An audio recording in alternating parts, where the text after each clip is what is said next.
Frumoși mei gemeni, bine ați venit, dragilor, la etalarea bonus pentru luna iunie. Să vedem ce mesaje în plus mai există pentru voi. Începem cu acest minunat oracol. 3 cărți vrem de aici să vedem ce au de spus. Bun. Primul mesaj. Cere ajutorul. Wow! Avans și bucurie. La capătul cărților, protecție. Ok.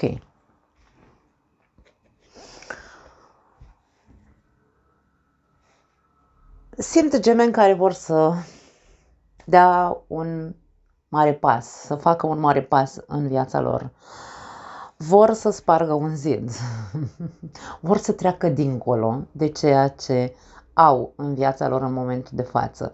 Însă, îi costă foarte mult. Nu pot să o facă pentru că le este frică sau simt un cert pericol dincolo de acest zid. Unii dintre voi încă vă luptați cu anumite frici, dar mie vine să spun că sunt frici, hai să spunem, nejustificate. Faptul că primul mesaj este cere ajutorul, e ca și cum caută pe cineva, nu pe cineva de care să te agăți. Atenție, aici am o persoană care se agață de degetul altcuiva. Nu ca o plasă de salvare, să te protejeze, da, de pericole, ci ca o persoană care să te ajute să treci dincolo de acest zid pe care tu vrei de fapt să-l spargi. Această persoană, dacă ne uităm la privirea ei, este o privire temătoare, este o privire așa ca și cum oare ce mă așteaptă dincolo dacă fac acest pas.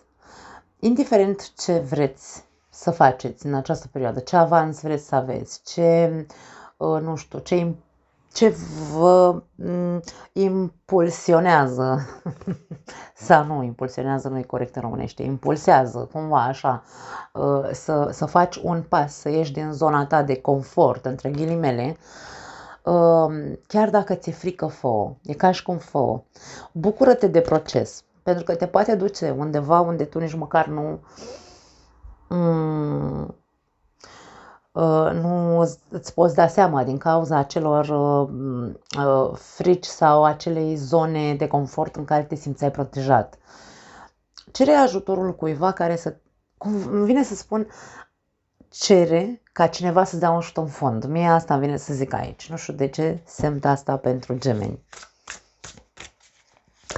Dacă cere ajutorul, vei putea avansa sau vei putea trece la un alt nivel în viața ta. Cam ăsta ar fi, într-un fel sau altul, mesajul pentru tine. Mai departe, temperanța. Renunță la limitările autoimpuse. Deci aici tu ești cel temător din cauza fricilor care încă le mai ai înăuntrul tău.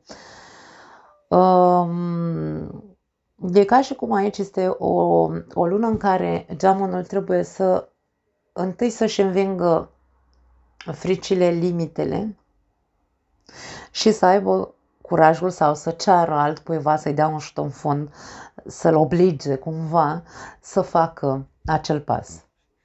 Despre asta e vorba la gemeni. 8 de cupe. Dacă viața ta e stagnantă, foarte interesant mesajul, dacă viața ta e stagnantă sau plictisitoare, explorează un peisaj nou. Deci toate mesajele ne concentrează sau se concentrează pe același drum. Sparge zidul, ieși, bucură-te de acest proces, pentru că zona de confort se transformă în plictiseală și rutină, da? Și în stagnare. Așadar, explorează un peisaj nou. Stă în arhetipul gemenilor să fie exploratori de nou, să fie curioși, să nu rămână în zone de confort. Poate ai luna în taur, poate asta te face să fii mult mai, nu știu, nu fricos, ci să cauți comoditatea, pur și simplu. Și aici trebuie să conștientizați că trebuie să faceți niște eforturi. Da. Cavalerul de monede. Încet, dar sigur vei ajunge departe. Așadar, dragii mei, foarte tare. Pentru că toate mesajele, toate încearcă să ne spună același lucru.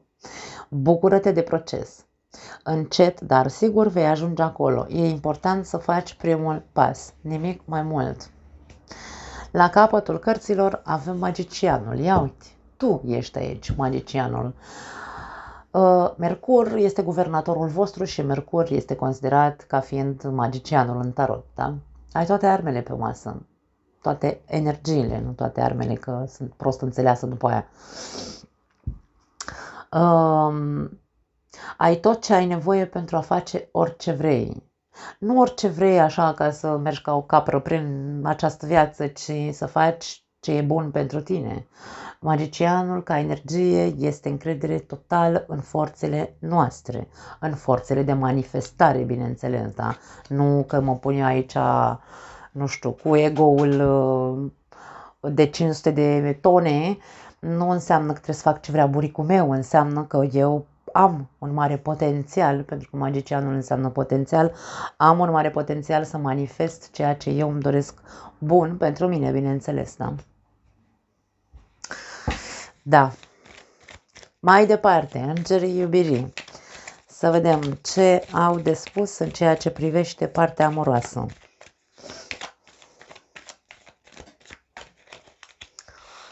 Hai să trag mesajele așa, cărțile mai jos, ca să văd toate mesajele.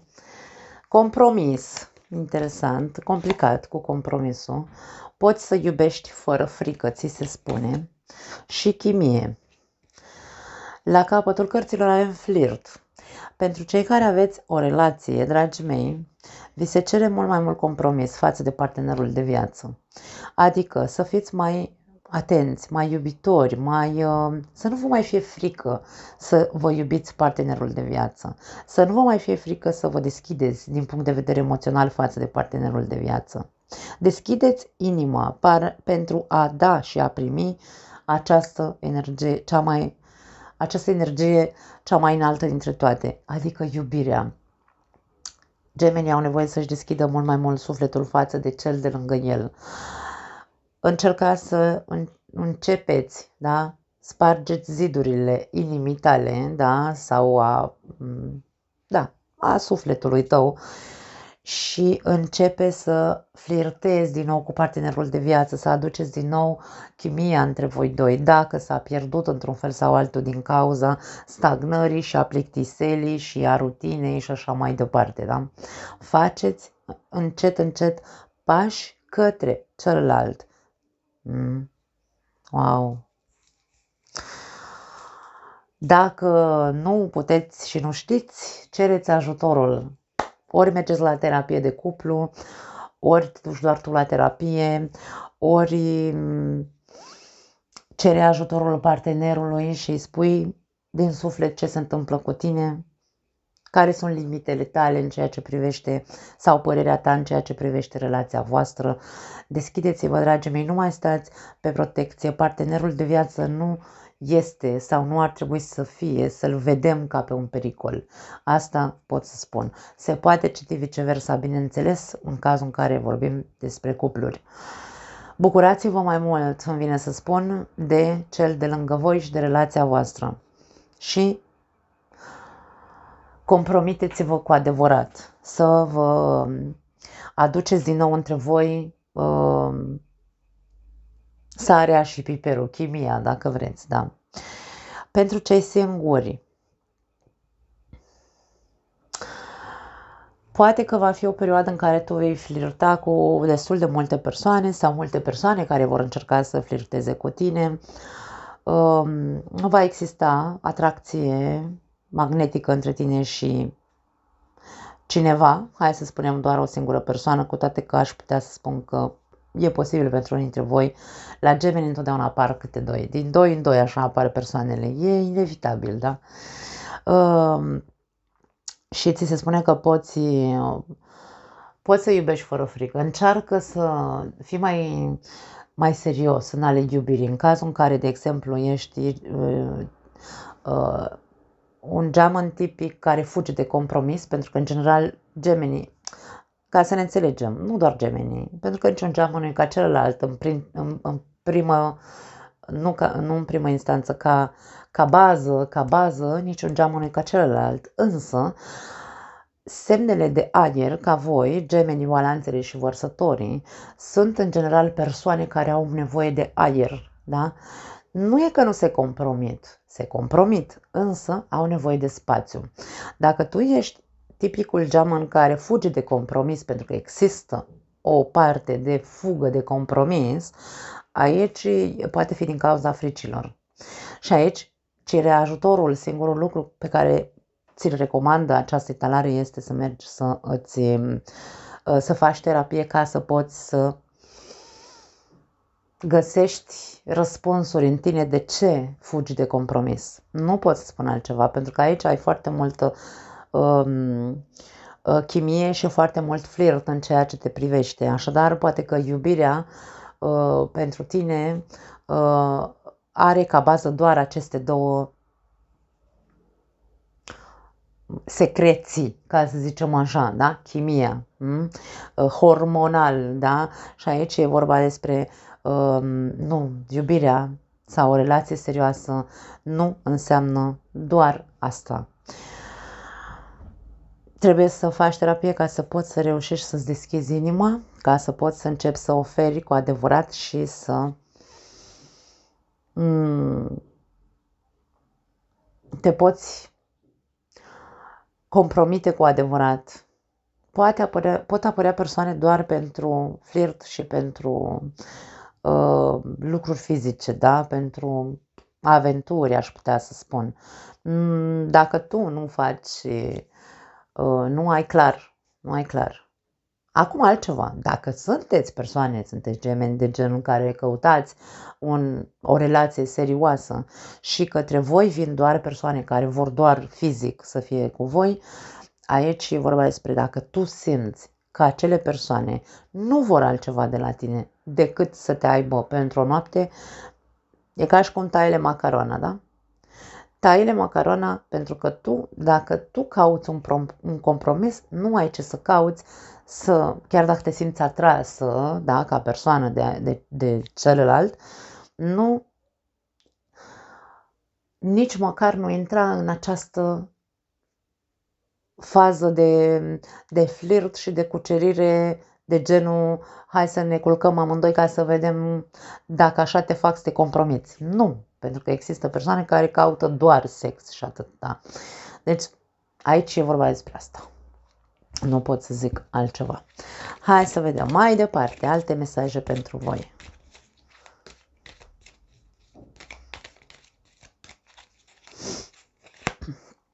Avem perla.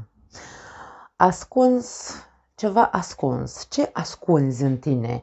Aici avem perla. Perla unde stă? Într-o carapace, într-o scoică. Hai să zicem că stă ascuns într-o scoică. Trebuie să desfaci scoica, să găsești perla. E ca și cum tu trebuie să cauți acea perlă din tine. Trebuie să cauți acel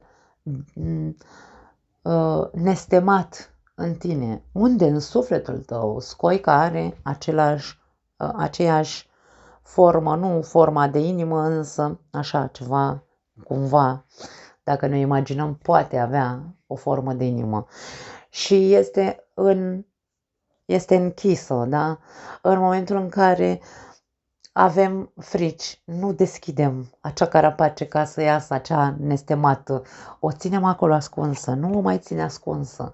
E ca și cum ți se spune, tu ești o perlă sau ai o perlă înăuntrul tău, ești un nestemat și tu stai ascuns în casă sau stai ascuns, ai sufletul închis și e ca și cum tu nu te bucuri cu adevărat în totalitate de această viață, da? Și ți se spune să nu o mai faci, să nu mai stai ascuns. Avem ușa, oportunități și casă. Avem o persoană care vrea să spargă un zid, ca și cum a făcut o ușă pe care să iasă. Mesajele continuă să se repete pentru tine. Eu nu pot să spun mai mult. Ai oportunitatea să deschizi ușa, să deschizi o altă ușă în viața ta dacă vrei, da? Asta ar putea să fie mesajul. Pentru alții dintre voi poate să fie oportunitatea să cumpărați o casă, de ce nu? Sau poate să fie oportunitatea să vă mutați. Poate n-ar strica sau poate ar fi bine pentru unii dintre voi să vă mutați. Avem ancora, stabilitate și siguranță. Aici e ca și cum ți se confirmă că dacă tu începi să faci cât un pas, să avansezi, să-ți spargi toate zidurile și să mergi către interiorul tău, către acea nestemată, avem ancora sau ancorarea. Tu vei fi ancoră în viața ta, tu vei fi cel care te vei simți mult mai puternic, mult mai stabil și viața ta va, să zicem așa, va deveni din ce în ce mai stabilă și mai sigură. Acea siguranță pe care o cauți acum pe protecție, pentru că ai multe temeri, nu este cea reală, să spunem într-un fel sau altul, da? Avem logodnicul aici. Pentru unele femei apare o persoană, de ce nu, cu care să se compromită. Poate fi pentru unele femei, nu neapărat doar pentru femei, însă aici, cum acum, în acest moment simt să spun asta, dragele mele, deschideți-o. Avem mesajul soț și căsătorie. Așadar, cele care caută sau cei care caută cu adevărat un compromis și reușesc să se deschidă și găsesc persoana potrivită care să nu fie doar pe chimie și pe atracție fizică și pe flirt, aici putem să vorbim despre o posibilă căsnicie între tine și o persoană care poate apărea în viața ta.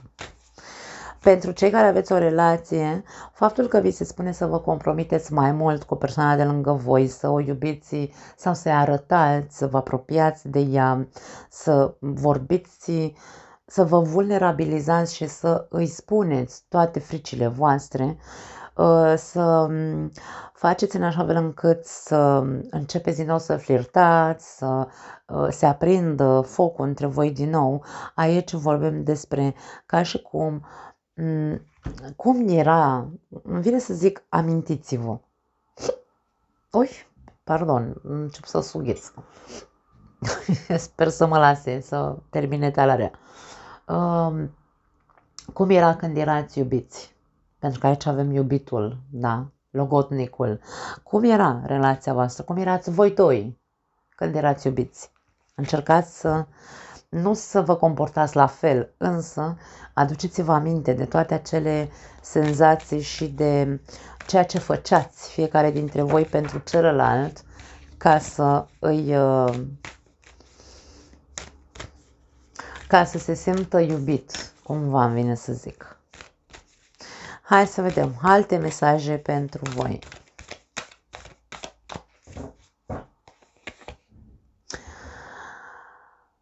Nu mai da bir cu fugiții aici. Avem fugitivul, da? Avem primul mesaj de sus, ne vorbește despre un fugitiv și al doilea mesaj de jos, întoarce-te către tine însuți, întoarce-te către acea perlă despre care vorbeam. Nu mai fugi de tine, nu mai fugi de viață, nu mai fugi de emoții. Geamănul fuge mult de emoții, wow! Eu vorbesc din proprie experiență pentru că am luna în Gemeni și știu ce înseamnă. Nu mai fugi de emoții, nu mai fugi de tine.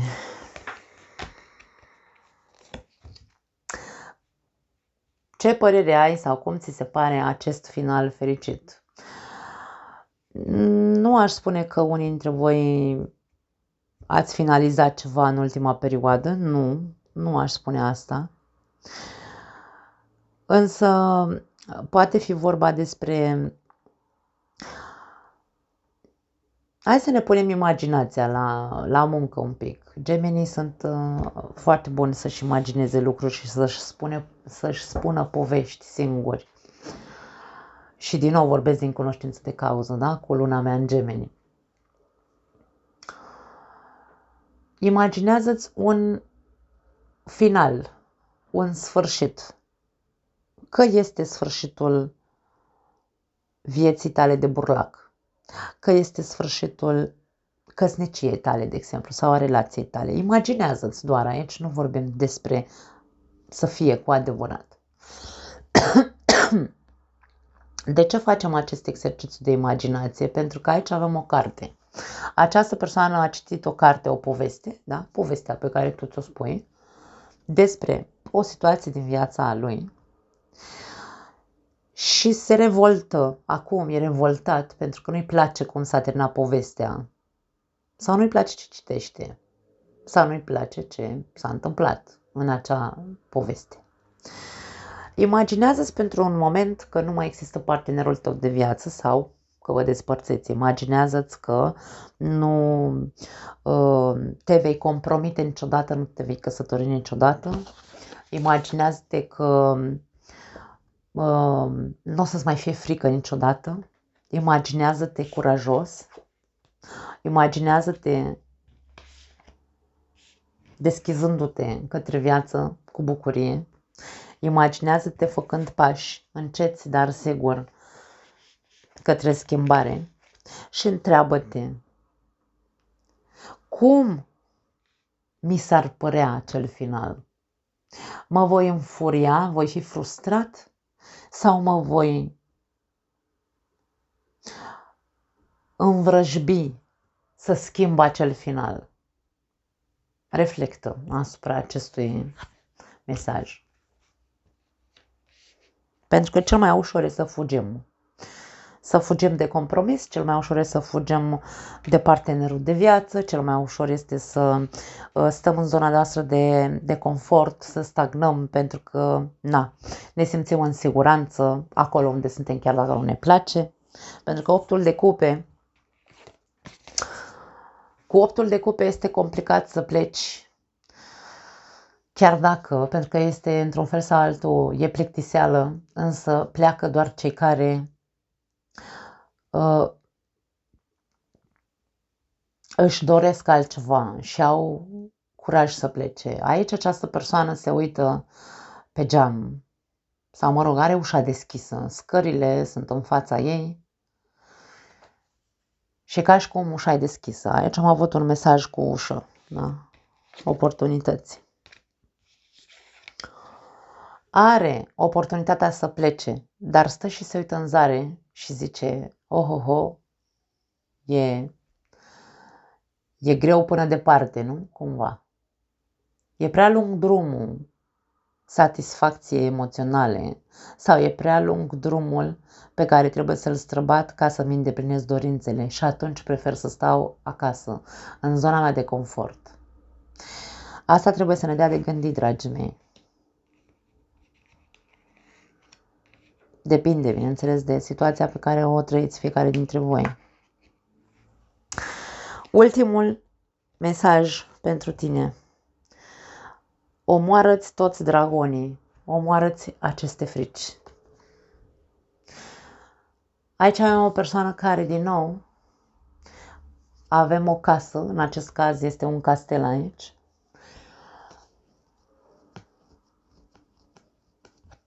Unde există niște dragoni care s-au așezat acolo pe acoperișul casei, dacă vrei, da, pe turla asta, dar nu știu cum se zice în românește. Și avem alți dragoni pe aici, ăștia sunt cumva așa un pic mai în ceață. E ca și cum dragonii știm că sunt animale mitologice sau, mă rog, mitologice nu, inventate, cum se zice, nici nu vine în cap acum să zic, din povești. Nu sunt reale, da? Sau cel puțin nu sunt reale în zilele noastre, dacă au existat cândva. Și joacă rolul fricilor noastre, da?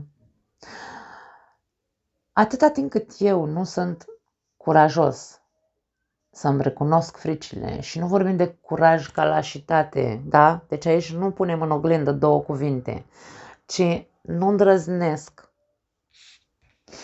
Nu îndrăznesc. Din cauza faptului că am foarte multe frici, nu îndrăznesc să recunosc câte frici am și cât de mult mă țin pe loc. Casa, din nou, zona de confort, este în același timp bântuită, dacă vrei, de acele frici. Dacă tu ai curaj să ieși din să-ți omori acele frici, metaforic vorbind, spărgând acele ziduri, cu teamă, nu contează. Însă dacă ai curajul să fii curajos, nu găsesc alte cuvinte în momentul ăsta, în alte sinonime,